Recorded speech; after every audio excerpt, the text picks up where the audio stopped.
Kelahiran dan masa pertumbuhan Rasulullah. Kelahiran Rasulullah. Rasulullah dilahirkan pada hari Senin pagi, 9 Rabiul Awal, tahun Gajah.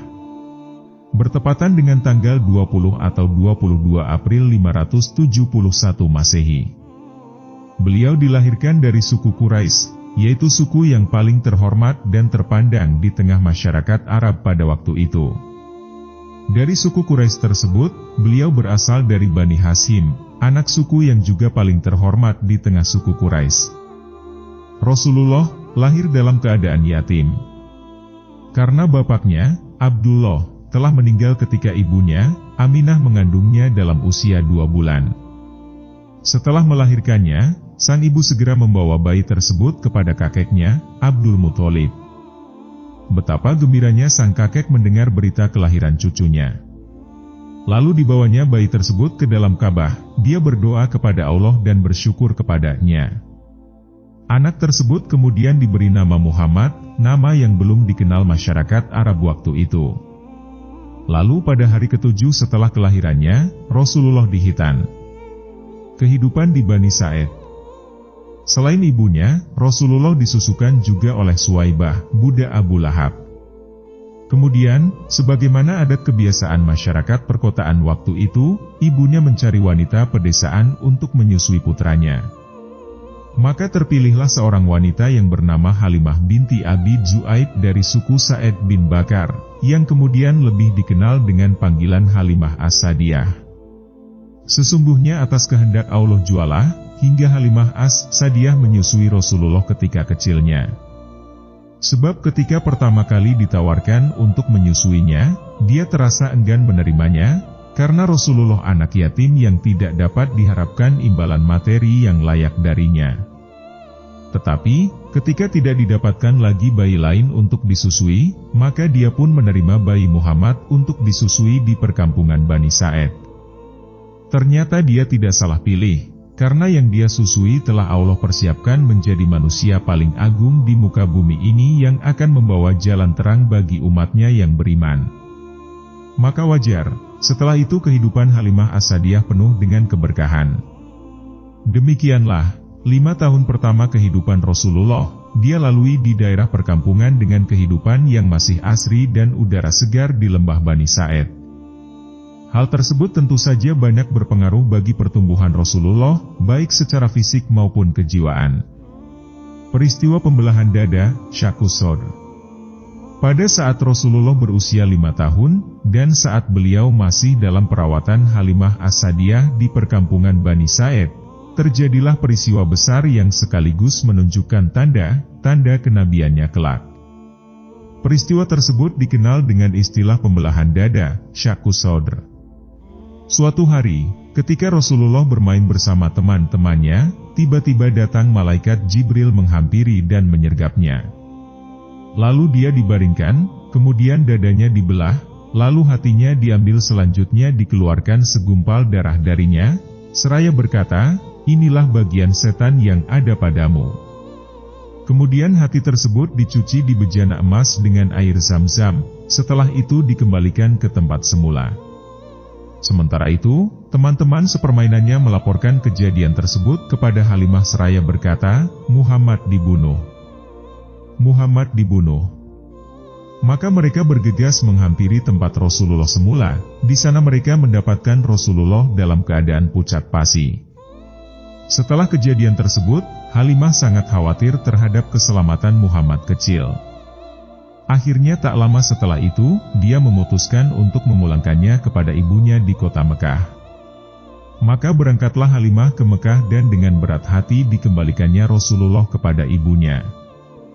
Ditinggal ibu tercinta.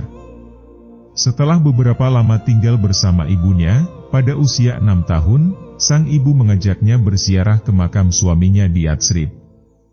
Maka berangkatlah mereka keluar dari kota Mekah, menempuh perjalanan sepanjang 500 km, ditemani oleh Ummu Aiman dan dibiayai oleh Abdul Muthalib.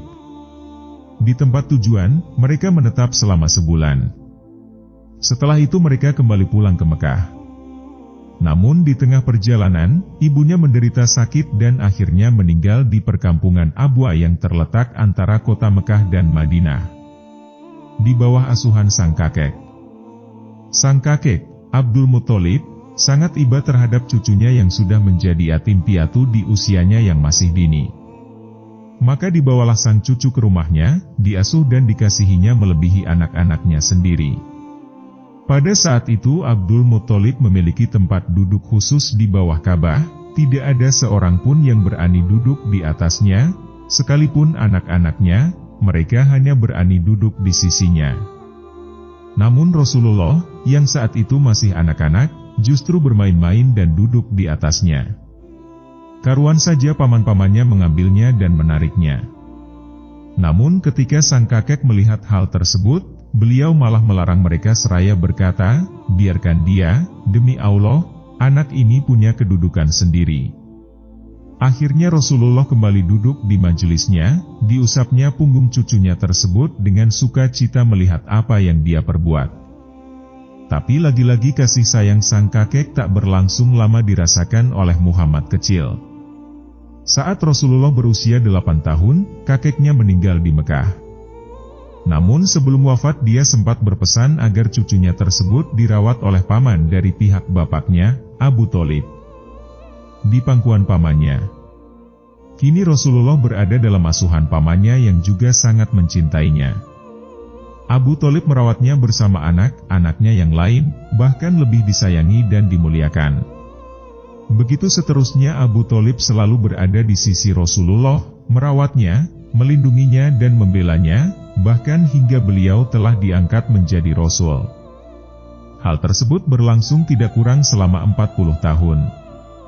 Bersama pendeta Buhairo. Pada saat Rasulullah berusia 12 tahun, Abu Thalib mengajaknya berdagang ke negeri Syam. Sesampainya di perkampungan Busro yang waktu itu masuk wilayah negeri Syam, mereka disambut oleh seorang pendeta bernama Buhairo.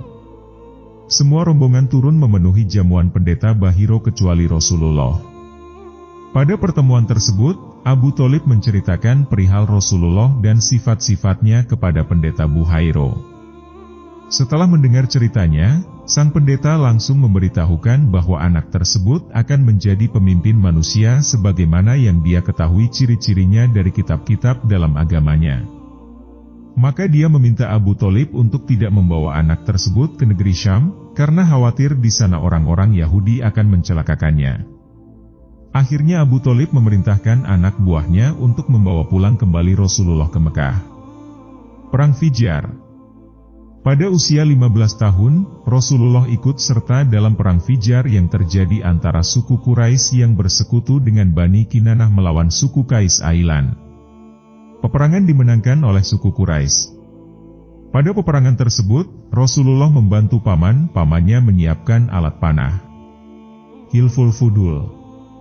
Setelah perang Fijar usai, diadakanlah perdamaian yang dikenal dengan istilah Hilful Fudul, disepakati pada bulan Dzulqaidah yang termasuk bulan haram, di rumah Abdullah bin Jud'an at-Taimi.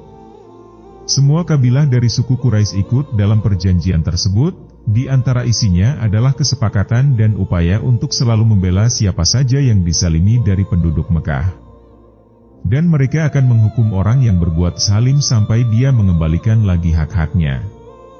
Rasulullah ikut serta menyaksikan perjanjian tersebut, bahkan setelah beliau menjadi Rasul, beliau masih mengingatnya dan memujinya, seraya berkata, "Saya telah menyaksikan perjanjian damai di rumah Abdullah bin Jud'an yang lebih saya cintai dari onta merah. Seandainya saya diundang lagi setelah masa Islam, niscaya saya akan memenuhinya." Onta merah adalah kiasan atas harta yang paling berharga bagi masyarakat Arab waktu itu.